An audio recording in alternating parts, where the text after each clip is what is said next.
Hello folks, are you in the mood for a little bit of thermodynamics? Then let's make the most out of it and take a look at the ideal gas equation. Sounds like a swell idea, right? Then let's go!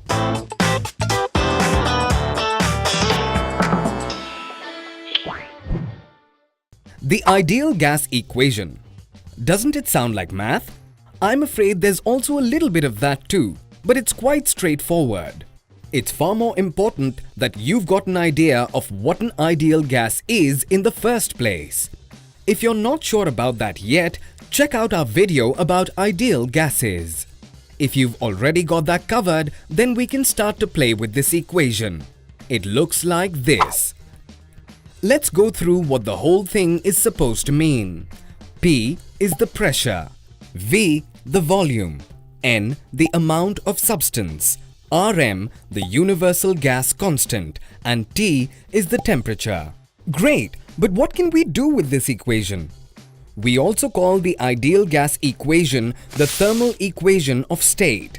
That's also a good name for it, as that is exactly what the equation does.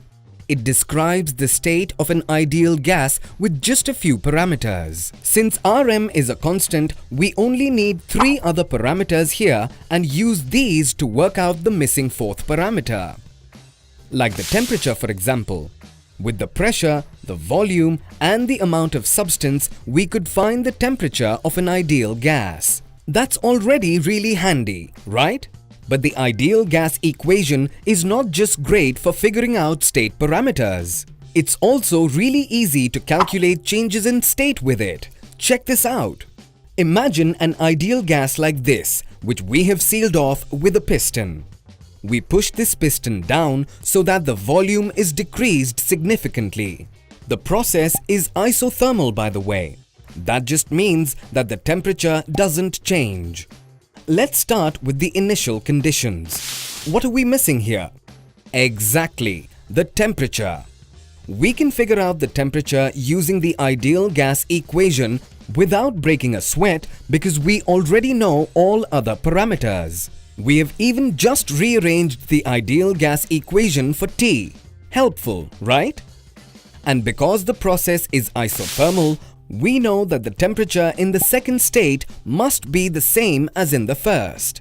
Let's write down the ideal gas equation for the second state and solve for the pressure, P2. Once again, we've been given everything we need, and so we can calculate the pressure in the second state. In many cases, individual states are linked by different types of processes, such as the isothermal process in this case. But we also have isobaric for constant pressure and isochoric for constant volume, for example. To round things off, let's take a look at the different forms of the gas equation. We already know the gas equation as a function of the amount of substance, but you can also specify the equation with the mass of the ideal gas. To do that, we have to know that the amount of substance N is just the mass divided by the molar mass. If we substitute that into the ideal gas equation, we get this here. Now we can cancel out the molar mass with this relationship here. The Rs stands for the specific gas constant, so let's put that in. Now we have the second very well-known form of the gas equation. One little drawback here is that the specific gas constant Rs is indeed a constant, but it depends on the particular gas. Every gas has its own constant. For example, air has this value. You can get the Rs from tables or calculate it from the relationship between the universal gas constant and the molar mass. Depends on your mood, really. Now, if we divide the equation by the mass, we get a third important form.